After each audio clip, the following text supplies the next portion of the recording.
Now just give me a moment and then I'll share my screen with you. Is my screen visible? Yeah, ma'am. Okay. Okay. Fine.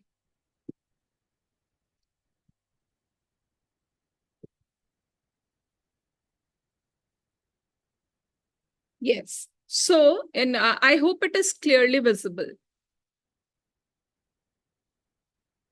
Yes?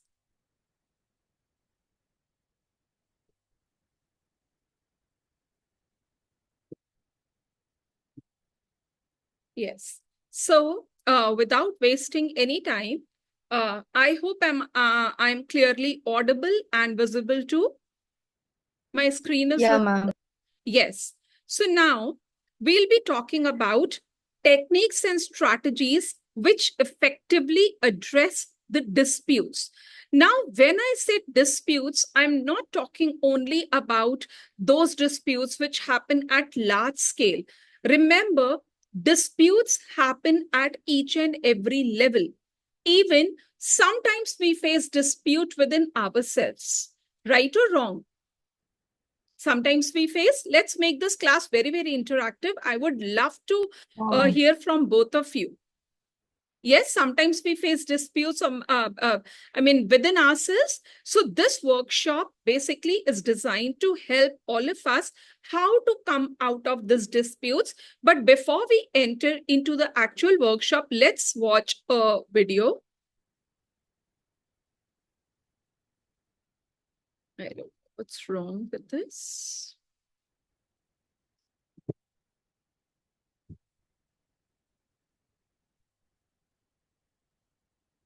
Just give me a moment. There is some issue with this video.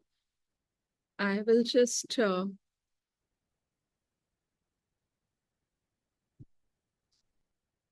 know what went wrong with this, but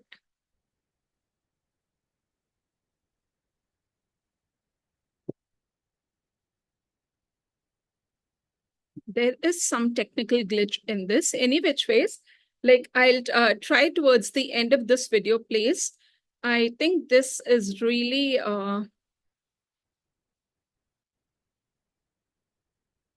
just a second. I'm able to share my this screen, but I'm not able to play this video. I don't know what's the problem. Any which ways, I'll just try to show it towards the end, or I'll share the link in the WhatsApp group. May I do that? Should we be proceeding? Yeah, ma'am. You proceed now. Okay. So before we start, like I'm Mrs. Meenu Kaur Chawla, I'm a certified NLP practitioner. Now, NLP is neuro-linguistic programming, which is based on a psychological course which speaks about behavior, how to identify behavior, how to identify where are the misalignments in our thought process and its execution, and then how can we treat that. So this is all what NLP speaks about. I'm a counselor, I'm a soft skills trainer, I'm a certified author, I'm a resource person for SNTTC, and I'm the founder for my organization named as Tailored 979. Now, let's understand what is conflict.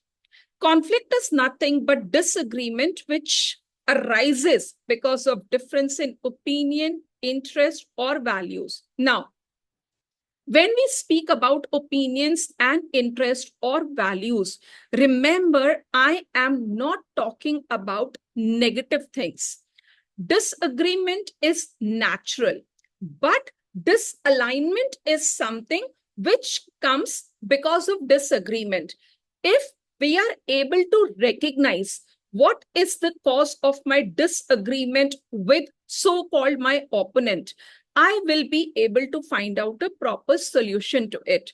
But if I'm if I'm misaligned with the other person completely, then arises a serious problem. So conflict is the very first step which leads us to misalignment if not treated, if not recognized at the right time.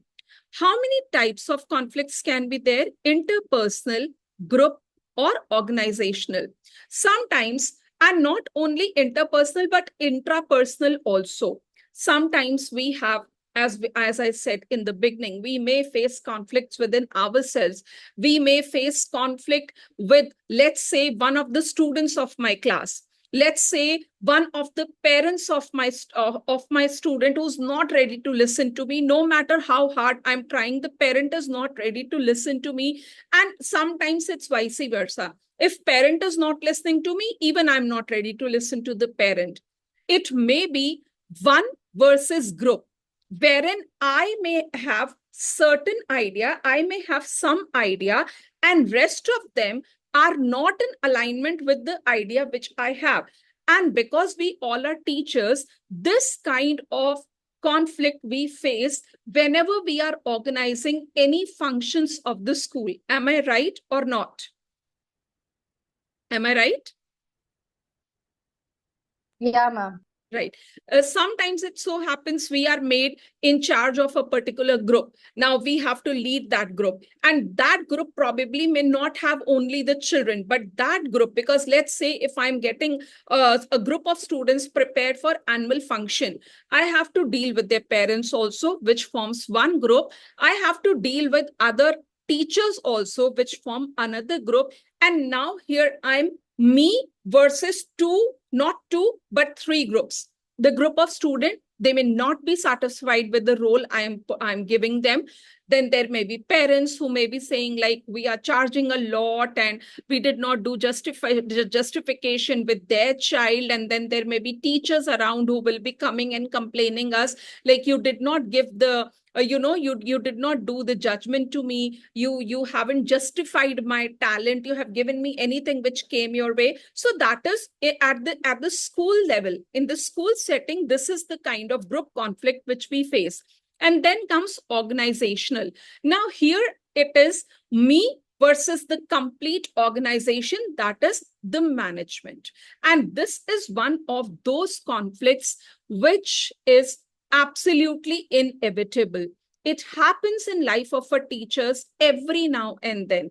And there are multiple reasons behind that. Sometimes it's our expectations, over expectations. Sometimes it's the over expectations of the management. Then, there is lack of there's lack of understanding. Sorry, there is lots of this misunderstanding. I'll be sharing two beautiful videos with all of you once we are done with this webinar. Please watch those two videos and then try to find out the things which we are discussing right now. I hope this much is clear. Is this clear? Please keep on answering. And if you have any question at any point of time, please ask me. May I move ahead? Yeah, ma'am. It's clear, ma'am. Yeah. Okay. Now. Yeah, ma'am. It's clear. Now, coming to common causes of conflict, though in our discussion, we had so much to, we had already discussed so much. Now, when and how the conflict arise. Number first is differing interest. Let's take classroom scenario into consideration. Let's say you have a student, you have a class of 40 students, and now you are the in charge of, let's say, what do you call it as a special assembly. You have to prepare a special assembly. Now you think, according to us, I will be thinking this child is appropriate for this. This child is good at speaking. Let me put this child into anchoring. This particular group of children or students whom I'm thinking about, they are very good at executing things. Because I think so, I will be putting them into execution or management kind of thing. Now, what did I do?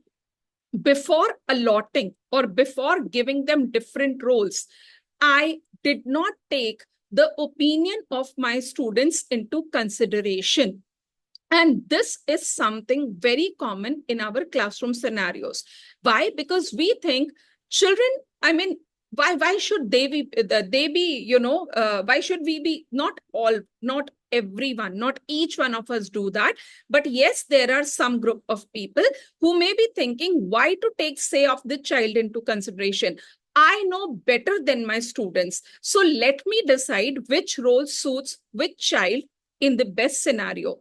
That is one of the classroom setups. Similarly, sometimes, being teachers, we are actually put into team of all those people who may be differing in interest, but because they are brought together on the same platform, we are left with no option but to become the part of that team. And because my interest is not in alignment with the task given to me and also with the interest of the other people, definitely conflict is going to arise. There is no way in which I can avoid that. Then, miscommunication. There is a very, very beautiful video based on same, which I'll be sharing with you people on WhatsApp. It says so, once there was a cow.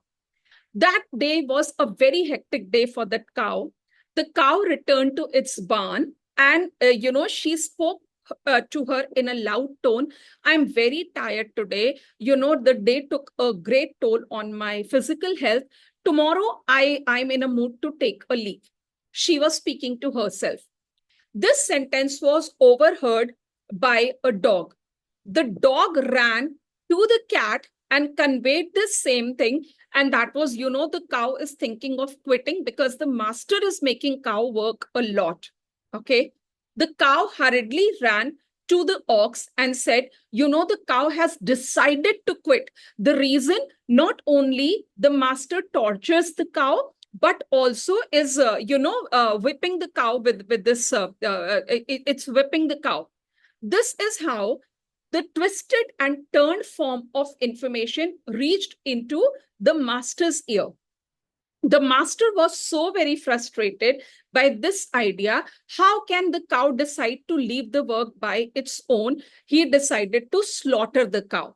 Now, why did I take this example? I took this example to make you people understand, when we gossip a lot at our workplace. Mark my words, there's no sugarcoating to this. Gossip means every kind of talk. Let's say I may be talking about my colleagues. Let's say I may be talking about my students. Let's say I may be talking about my coordinator. Let's say I may be talking about any other XYZ person who forms administration and organization. Probably I am not complaining about that person. Probably it's a normal kind of communication going on between me and my fellow mate. But how my fellow mate puts it in front of others, and so the chain goes on, is what leads to miscommunication. I hope I'm very clear till this point. Yeah, ma'am, but I have a doubt, ma'am. Yes, please go ahead with this. No, ma'am. Actually, you said not as if a gossip actually is happening in a workplace. If we have so many feelings, not hatred feelings, but when we are down with the feelings, if someone does anything which is not correct, if we don't share that feelings to others also, it will affect our mindset. No, ma'am. We may be depressed for the whole day because we are having it without letting out. We are going to think about it for the whole day. So instead of a gossip, we don't say it in the meaning of a gossip. Just to let out our feelings, we may talk to our colleagues about some matters. Will that come under a gossip section? This is no, ma'am. This is what I said. I said, no, I may not be gossiping. I may be sharing my pain with someone else. Normally, we do this, no? Like, let's say if I have a very hectic day, I will come in the staff room and I see my bestie, my workplace bestie sitting there. I would be compelled to speak my heart in front of her. This happened and that happened. Probably she may be sympathetic towards me and she may be saying, yes, I know it's hard today, but let's see, tomorrow will be a brighter day, this and that. We are not complaining. We are not gossiping. But are we sure the third person who's hearing to me is not taking it in the form, in whichever form, in his or her own narrative? Are we sure about it? Are No, we ma'am. sure about it? No, we don't. I think it is very Exactly. hard to. It's very hard to judge, no. Exactly, ma'am. That is what that is what, ma'am, we are here to clear all the doubts. Like when I say miscommunication never arises just because I am sharing my thought process with the person who aligns with my idea. Like right now, we three are here in the webinar. Okay. Right now, till now, we have been in alignment with each other's idea. There is proper communication going on. But just think of this one notion where any one of us is in misalignment with what this idea is all about. It will lead to miscommunication, probably my inner narrative, Yeah, ma'am. right? That is what I was trying to say, Yeah. ma'am. I hope Yeah. I'm very clear with this. Yes? Yeah. Yeah, ma'am. Yes. And thank you for putting up this valid question. I really appreciate you people speaking up. Now, coming to conflicting values. Now, can we all say, is there, I mean, let's say if there are 20 people working or sitting in the safe staff room, do we have all the 20 people, do we all have the same value system? Do we all have the same value No, ma'am. system? No, not at all. Why? Because values are something which may be differing from one person to the other, from other to the other. Now, let's say I'm giving you a very simple example, and I want both of you to answer what exactly is this thing right or is this thing wrong, right? I'm giving you example of a tiger, or let's say a lion, whose food is like the tiger was chasing a rabbit. Finally, he got, or let's say a goat, and the finally, I mean the tiger or the lion got caught. He could just get that lion, that rabbit or that goat. Now he is eating that rabbit or that goat. I am standing, like let's say Akila ma'am, you are standing at POV, that is point of view of a lion.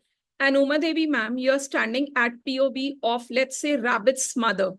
What would be your say of both of you on this situation? As I'm in the point of view of a tiger or a lion, I would say it is going to be the prey for it, and without eating a food, it can't live. So hopefully, eating a rabbit might be a correct, because I'm seeing in the point of view of a tiger or a Yes, lion. wonderful. What's your say on this, Uma Devi, ma'am? You are looking at the situation with the point of view of rabbit's mother. Now, what's your say on this,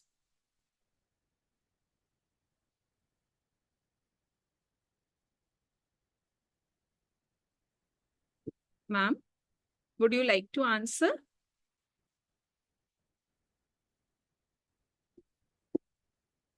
I think ma'am is busy somewhere. Akila ma'am, would you like to share your opinion on this rabbit's mother's perspective as well? If I'm seeing in the point of a rabbit, I would say it is a no, because it is going to be my child. It's going to be eaten by a tiger. So I would say the no only for this question, ma'am, because I would not let a child to be eaten by another animal. No, as a rabbit's mother point of view, the curse will be on the tiger only. Exactly. Now here there is value system. First value system of being me as a tiger, whose food is that rabbit. I am right at my value system. And then there is rabbit's mother, according to whom the child, how can I see my child become victim of something? The values are conflicting.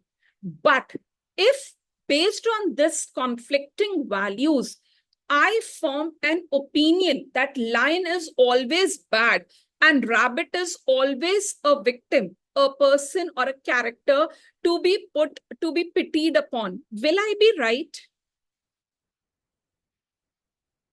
Will I be right, ma'am? No, ma'am. Not at all, right? Now, this is when I say conflicting values. Conflict arises sometimes because we work with so many people in the form of our students, in the form of our colleagues, and each one of us are coming from different backgrounds, raised up in different scenarios, raised up with different value systems. And when we all are brought together and are told to work towards, let's say, a common goal, or let's say a common objective, conflicts are bound to arise, because what's right for me may be wrong for you, and vice versa. There is a conflict of values. But when does it turn bad? When we convert it into conflict of people, right? So these are the first three common causes of conflicts, though there are many causes of conflicts. But right now we have talked about these three major ones. I hope I'm very clear till here. Yeah, ma'am. Okay. Now, again, avoiding confrontations. Normally it happens, let's say, I heard someone saying, again, it is very much related to that miscommunication part. Let's say I entered into my class and I heard two of my students talking about, oh my God, it would have been really good, no, if ma'am would have been absent, or if, something very bad about me, like ma'am should have been absent today, this and that, and I have not done my homework, and now, Meenu ma'am is coming, she'll be coming into class, and, she'll be shouting on me that why did I not do my homework and this and that. Now, there are two ways to deal with the situation. One way is I will go and I will, straight away, without listening to POV of that child, would start scolding him. I heard whatever you were saying for me, and, this is how you're raised up, and this is how you do things, and this and that. The very common thing. The second is I will go, I will call that child near me. I will try to find out the reason why did the child say that. Is it that child is in some problem which is not open to share? Probably, like most of the children, they are, when they come with homework not done, some of them are habituated, they don't want to do homework. So that is one of the common problems. But let's say sometimes we have some brilliant ones who come to the class without doing the homework, and being teacher, my first reaction would be, this wasn't expected of you. I was thinking that you are like, I never thought that you will be bunking your class, or you will not be doing your homework, right? Which is very normal. But this is not right on my part. I am avoiding the confrontation. I am avoiding that moment when I sit face to face with that child, sit and talk. What is the problem? So again, another common cause of conflict is when we do not want to indulge in confrontation. Probably it's my weakness because of which I'm avoiding it. Probably I do not want to be pulled into this blame game. You did this, so I did this, and then so on, the loop goes on. Now, sometimes so happens, this was one of the scenarios. Moving to another scenario, someone has hurt me. Let's say a behavior of a child or behavior of one of my colleagues hurt me. And what did I do? I decided I won't be talking to that person. And if I stop talking to that person, I will be on the surface level, things would be good. Things will be okay. Okay, I'm at peace, you are at peace. Let's not talk about it. But that is that point from where the conflict grows in size, because the more we avoid talking, excuse me, the more we stop talking, the bitter the situations become. So whenever there is any conflict arising at the base level, we should be sitting and talking and trying to find out what happened, how did things go so bitter, and then, trying to resolve it. And then the third thing, which is sweeping under the rug. Now, sweeping under the rug, let's say there are so many organizations where the leaders, like, let's say we all are always I'm giving you a classroom scenario. Please tell me if it is a justified thing or not. Let's say 2 or 3 students of your classroom were found fighting. You entered into the class, you heard the entire scenario, And now you thought, let me just sit and let me tell the children, okay, say sorry to each other and resolve the matter. How many times do we do this?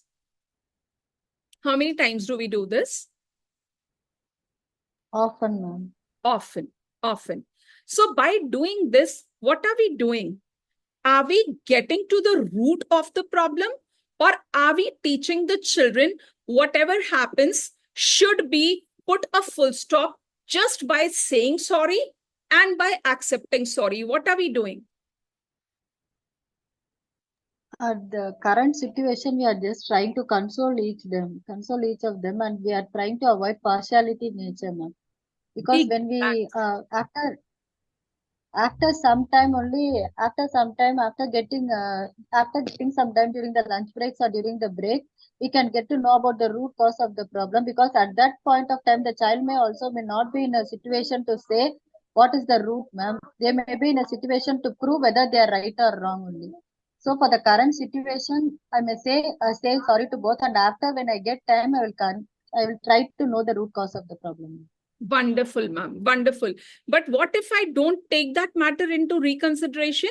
Then, this happens on and off. Sometimes it is not only about the classroom scenario, it is about our colleagues also. Let's say someone spoke to me in a manner which I did not like at all. Now, what did I do? First is, just in all the 3 points which are written in this slide are interconnected. Because I wanted to avoid confrontation, I stopped talking to that person. This meeting will end in 10 minutes. I request all of you to rejoin. The minute the meeting finishes, please, or ends, please click on the same link and rejoin. Now, what did I do? Just because I did not want to confront, I stopped talking to that person. And because I stopped talking to that person in a bitter way, then now, after a couple of days, I will be talking as sweetly. Okay, I will be talking as normally. Okay, what happened and what did you do and what did you not do? Now, this situation where I'm not taking out the situation at the surface level, but rather, what am I doing? I'm sweeping it under the rug, thinking the situation has gone. The problem is resolved. No, the root cause is still there. It's only that I'm living in illusion that I have resolved the conflict, though I did not do it. Rather, I hid it. I just kept it under the cover so that it may not be unfolding itself. That becomes another cause of conflict.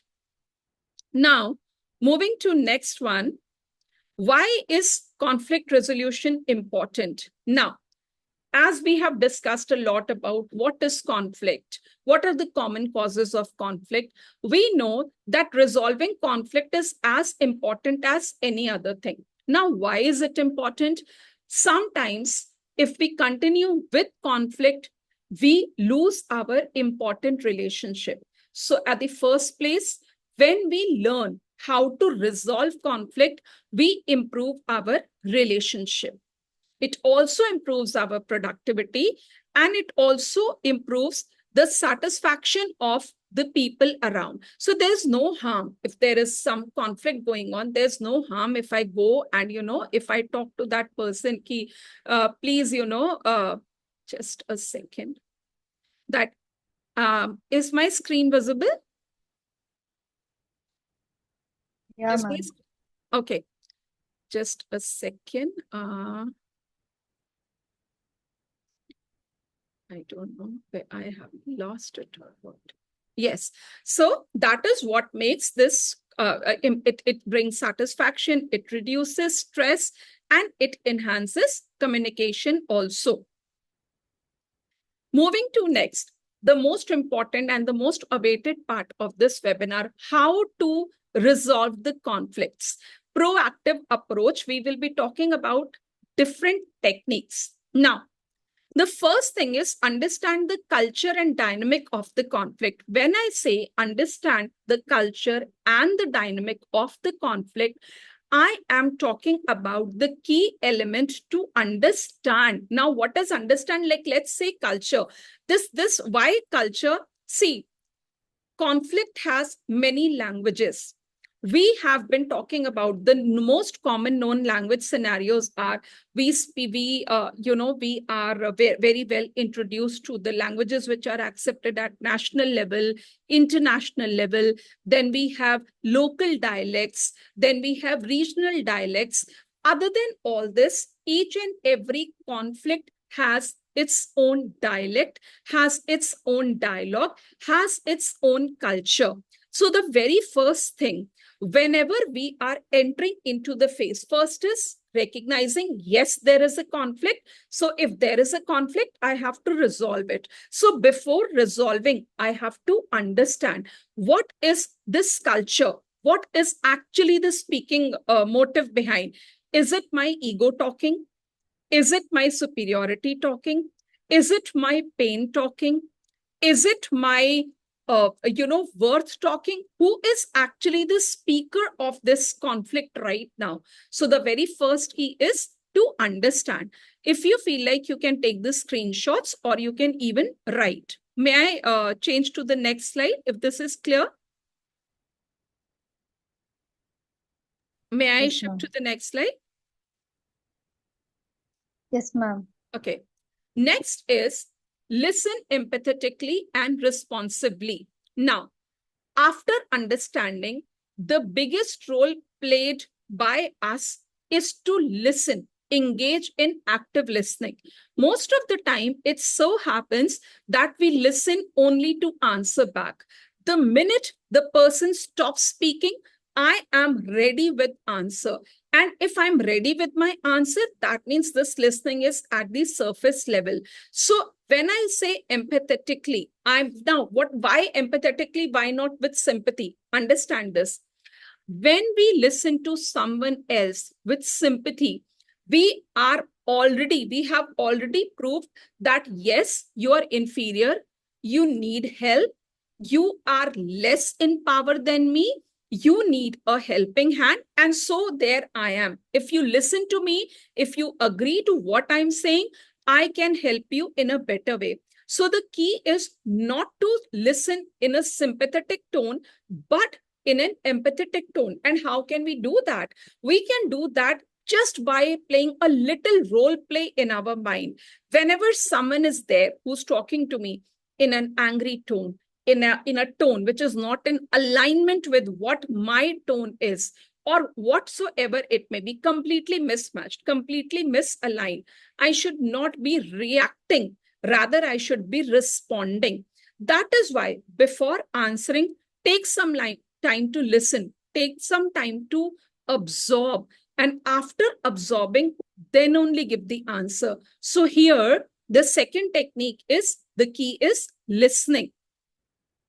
The next is search beneath the surface for hidden meanings. Now, when I say this, let's say a student. Actually, we are not able to see the slides, ma'am. Only technique and proactive steps are there. Slide is this only, ma'am. Techniques and proactive step. It's not visible, Okay. ma'am. Just a second, Yeah, ma'am. now it is visible. It is Now visible, it is ma'am? visible. Okay. Yeah, yeah. Everyone is able to see it? Each one of you is able to see it, please tell me. Okay. So search beneath the surface. Like I was saying, let's say a child comes to me and says, complains of another child. Ma'am, you know, that child came and that child bet me, or that child used abusive word with me, and I'm feeling very bad. I'm really angry at it. So being teacher, there are two options, right? First option is like, I'll be, as we discussed earlier, we'll try to console. No, no, it doesn't happen. You know, you may be reading between the lines, and this may not, excuse me, this may not be the scenario, and this and that. We have so many, and especially this narrative when comes from a child who's already known for uh, being naughty or being indisciplined, then, you know, these are the things, these are the dialogues which become an integral part of our teaching. So rather than doing that, just search what is the meaning behind this sentence. The key is searching. How do we search that? Sometimes the children in our class come with the conflict against others just because they are in search of attention. Probably I may not be giving that attention to that child. So this is his way of gaining attention. Someone who comes and speaks to me in an angry tone, probably there is, if I'll keep on focusing only on the words, on only on the surface word, I will not be able to understand. So first thing first is understand the tone behind that words. What is that emotion speaking? Is it actually anger, or is it pain? Is it disrespect? Is it me being too bossy over someone? Is it I am not giving attention to the person? So once I identify what is the hidden meaning, or what is the meaning behind the surface, I will be able to come very close to my conflict resolution. Till here, it's clear? It's clear? Yes, ma'am. Okay. Now, the next is acknowledge and reframe emotions. Now, very important thing. Like, let's say uh, a child comes and says to me, ma'am, I'm feeling really disrespectful because my friend spoke to me in this way. He spoke very bad words about my parents and about my academic approach, and I'm not liking this.